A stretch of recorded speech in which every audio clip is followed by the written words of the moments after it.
Good day, it's Chanel here from Angelic Interior Designs, and today I'm just going to show you how I painted these doors and give you a little chit chat about me while I do so. And before I forget, don't forget to like, comment, share, and definitely hit that subscribe button and that little reminder bell. Here we're going to take the paint that I have taken back to the hardware store and got it remixed, well, not remixed, but got them to reshake it. You can take back your paint to the store and they can reshake it for you. Make sure everything is nice and mixed well, as this is. And I'm just going to pour it into my painting container that I'm going to use to paint with.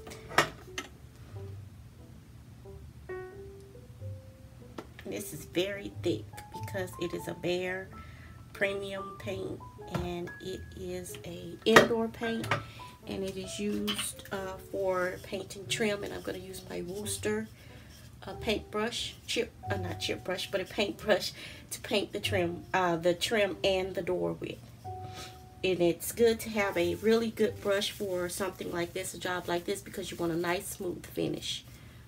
Now you can see we're back in the room, and I'm going to use something, of course, because you want to cover your floor with. You don't want to make sure that paint does not get on your good hardwood floors or your tile floors, whatever it is that you have covering your floors.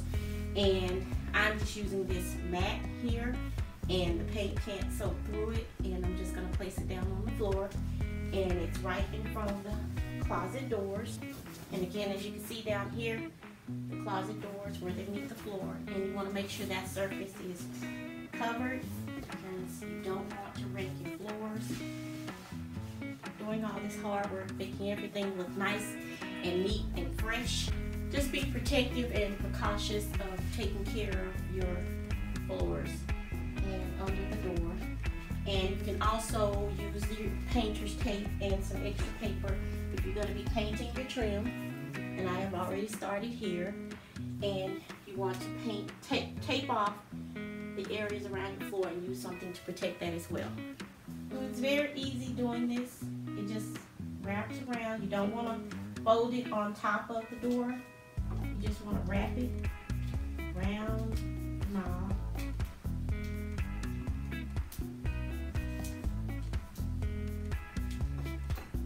Want to press it down so that to make sure that it's adhered and paint won't get under it. Sometimes paint does still get under the doorknob, but that's okay. Onto the doorknob, that's okay. It's a doorknob, and you got to look at its finish. You can remove that very easily. Now on this part, if you want to go ahead and cover the handle as well, you can use a paper bag, plastic bag, and put it over it. Some paper, some extra paper, or continue to wrap your painter's tape around it and save yourself some painter's tape. You can do that. Or, as I said, let me show you the paper bag trick. You can use simple paper and use it to cover up the rest of the doorknob and save yourself your painter's tape, because this stuff can get expensive because, you know, it comes on a roll. The roll is not always very, very thick, and the thicker the roll, the more money it costs. So you want to keep costs down with the tape by using other hacks that you can use to cover surfaces without using your painter's tape to cover the entire surface, because you will go have to go around, around, and around the knob in order to do that. You use some simple paper and you tear it aside.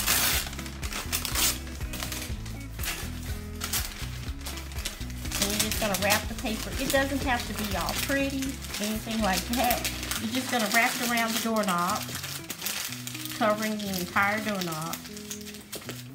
Taking your painter's tape at that point, and you're going to wrap that around it one time, just to secure it in place so that it holds the paper in place. And if you have your ends, because it's not a plastic bag would have just covered it up. And you can use just a little bitty piece of tape and secure that down. And there you have it. You don't have to use an excessive amount of painter's tape. Again, this expensive stuff. And if you want to do that, then go ahead and do that. That's your choice. Me, I'm in the business of saving as much money as I possibly can in areas where I possibly can. So we'll plumb the other doorknob as well. And I'm pretty sure there are a lot of hacks out there in YouTube land that can show you other ways of doing this. But this is my way, and I thought I'd just share it with you. And these are things, again, that you can do alone, by yourself. You don't have to have someone there helping you to get your job done that you want to do. Again, refreshing, keeping your home fresh and appealing to your eye. This is another great item that you can use also when you're painting, and especially if you're using semi-gloss and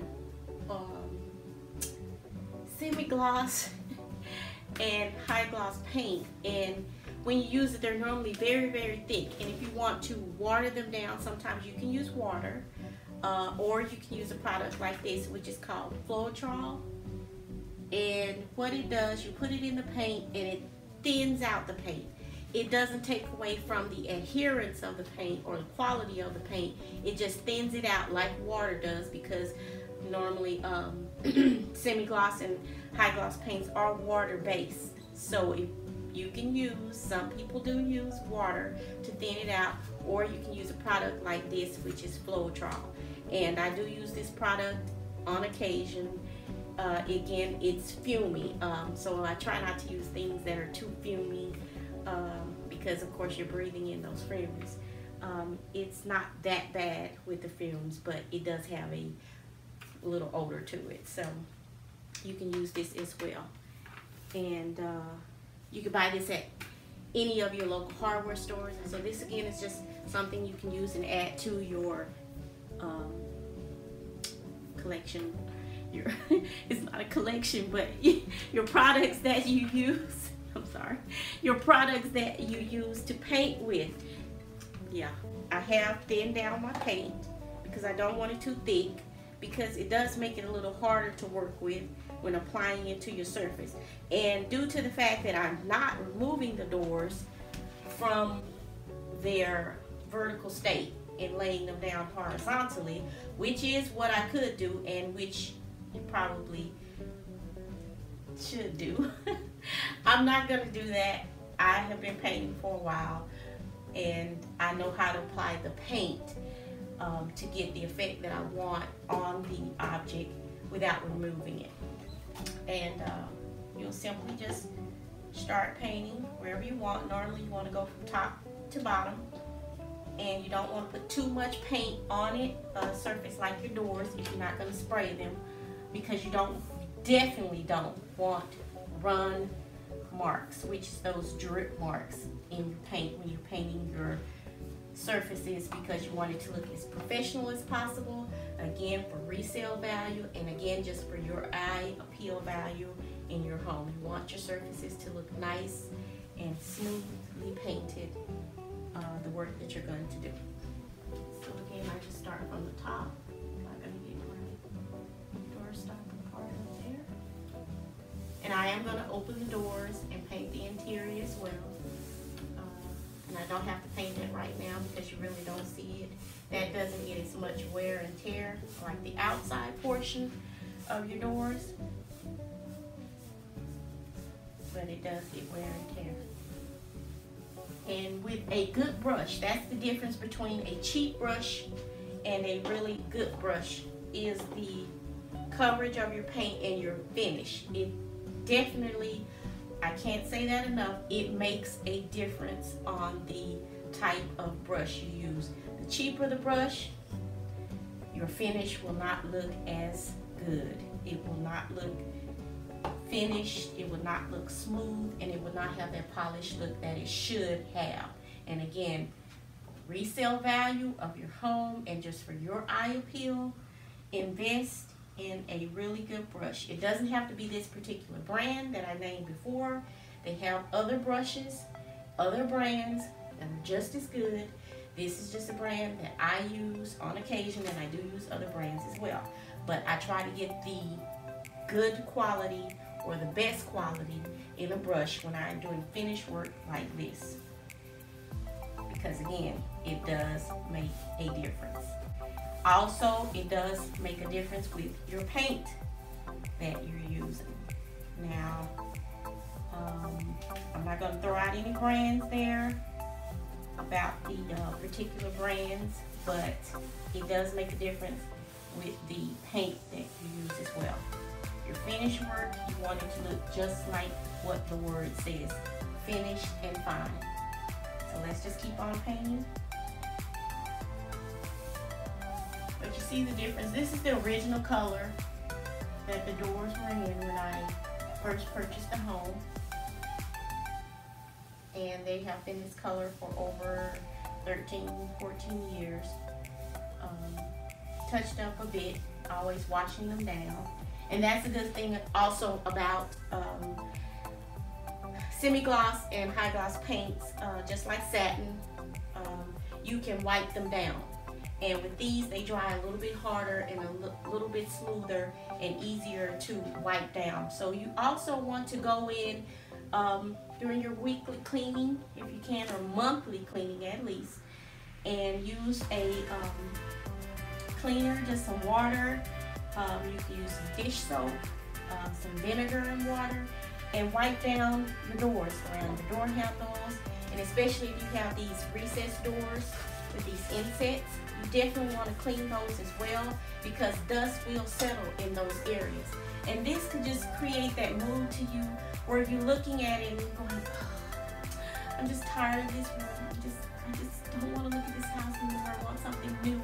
And that's the deal with looking at your, I don't want to call it your old home, but the home that you're in. If you're not refreshing it, if you're not keeping it updated, then it will start to look old, sad, and tired to you and dingy. Go in if you can at least every 5 years. I'm gonna say every 3 to 5 years, and refresh your paint. A nice new fresh coat of paint, cleaning your baseboards, cleaning your trim work, keeping your doors clean. It makes a huge difference in the loving of your home. You got to remember, your home is one of the biggest investments you're ever going to make in your life if you are purchasing a home. A lot of us pray and we ask these things, God bless me with a beautiful, nice home, and then you get in the home. I'm not preaching at you or, going at you, but these are just things that you can do for yourself and for your home. You're going to invest all this money. Why not take a few dollars every few years, update your paint work? If you can, find your carpenter, or if you can't afford a carpenter, look at some videos. YouTube has excessive amounts of videos out there, how-tos in order to change out millwork, trim work, adding crown molding to your home. There are so many things that you yourself can do without having to hire things out. It is good to do that because some people, they're professionals at it, and they can do these things with no problem, ease, and less time, less of a headache to you. So if you have the money for it, the funds for it, do it that way. But one way or the other, if you're going to be in that house, if you're going to be in that home, and if you think this is not my forever home, you want to keep your home looking nice and fresh. And this is just a tip that I am giving you, because this is something that I do as well in my home and even in my previous home, to where it doesn't look old to you. It keeps it, again, looking nice and fresh, keeps the value up, because you don't want anybody, again, coming into your home, as I said before when I was doing the hallway update and changing out my crown molding and baseboards. You don't want anyone coming into your home when you're getting ready to sell it, and they walk in and the first thing they think, fixer-upper. Not the show Fixer-Upper, but they're looking at your house and going, fixer-upper. You think it looks great to you because you live there. But when fresh eyes come in and lay eyes on the dirty doors, dirty walls, dingy walls, faded walls, it makes an absolute difference. This does not cost a lot of money. Paint, a bucket of paint.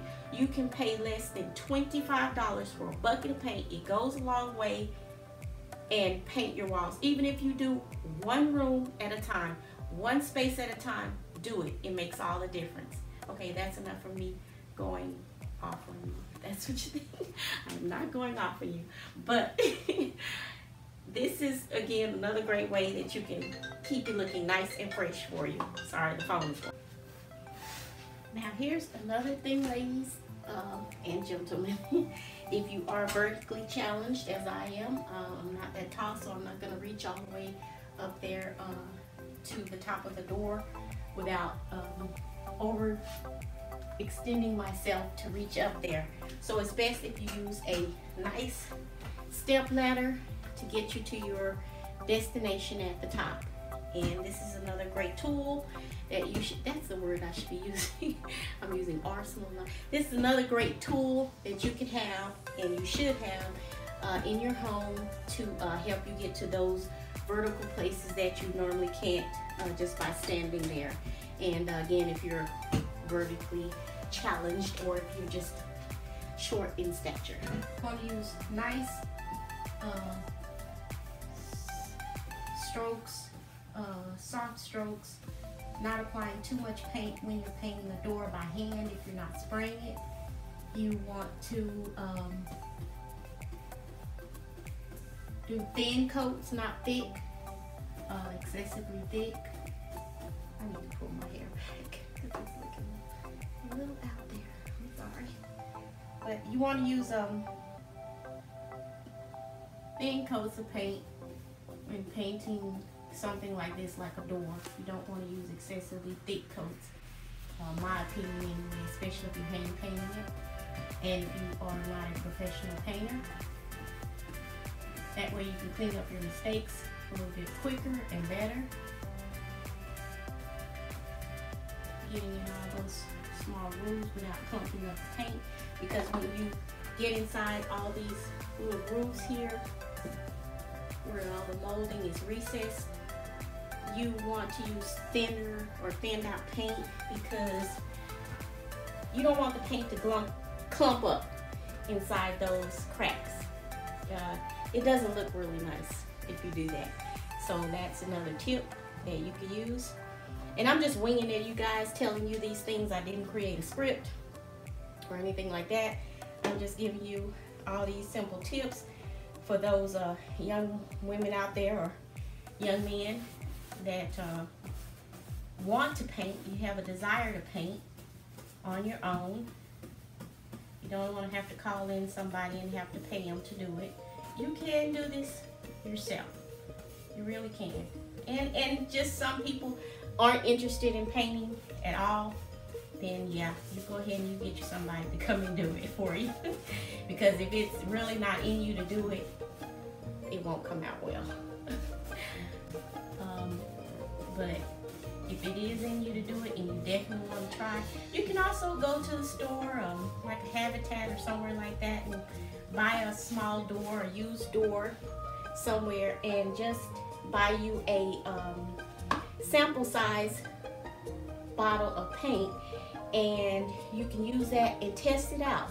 Test your painting skills on something like that, especially if you can find something that has the recessed portions like this door has, and give yourself a good whirl, a good try at it, and go for it. See how well it comes out, and then you can move on to something big like this, your doors in your home, and save yourself a couple of bucks.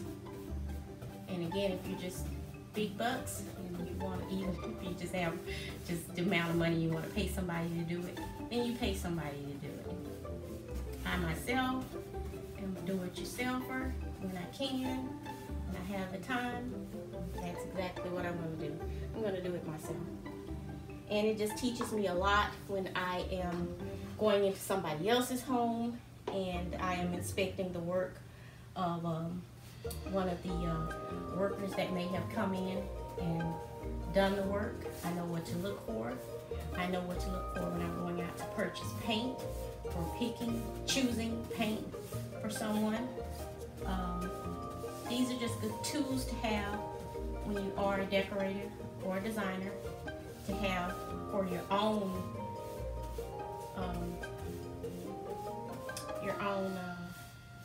oh gosh, what's the word? Sometimes you just really get a loss of word. I don't know if any of you are like that. When this camera comes on, you just get at a loss of words. But this is good information to have for yourself. Again, as a decorator or a designer, to know these things, the background of these things. You know how to talk to your clients and how to present things to your clients about paints and your doors and trims and millwork that you may be with them on when they're trying to redo spaces in their homes. You can easily talk to them about this. Now, usually I'm a well of water. When it comes to talking, I can talk with the best of them. But sometimes when I turn on this camera, my words just sometimes just don't make it out. Are any of you out there like that? When you turn on the creators out there, you know, when you turn on the camera, that it's like you go to say something and it's like, yeah. Oh, I'm just being real funny here. But that's the way you feel like. You don't want to turn the camera off every time you make a mistake with a word, or not so much a mistake, but if you make a error, if you're saying something that you really didn't mean to say that, you know, it's not the proper word to use for that particular time. You don't want to have to turn the camera off every single time. And I guess that's what's good about vlog style. You could just turn on the camera and kind of go. I'm pretty sure sometimes people are editing those videos as well. I like vlogs. You get to learn a lot about people when they're vlogging, especially if they're doing family vlogs and whatnot. You get to learn a lot about them, you know, on the personal side. My channel is not so much about me personally, but bringing you content that will aid you, help you to grow yourself as a homemaker, as a creator in your home, beautifying your home. But sometimes, yeah, I may give a little personal information out here and there about me. You can learn a little bit more about. As you can tell, I like to smile. I do like to smile. I love to smile. I love to laugh. Oh my gosh, I love to laugh. I don't get on the camera and I don't laugh as much as I would like to.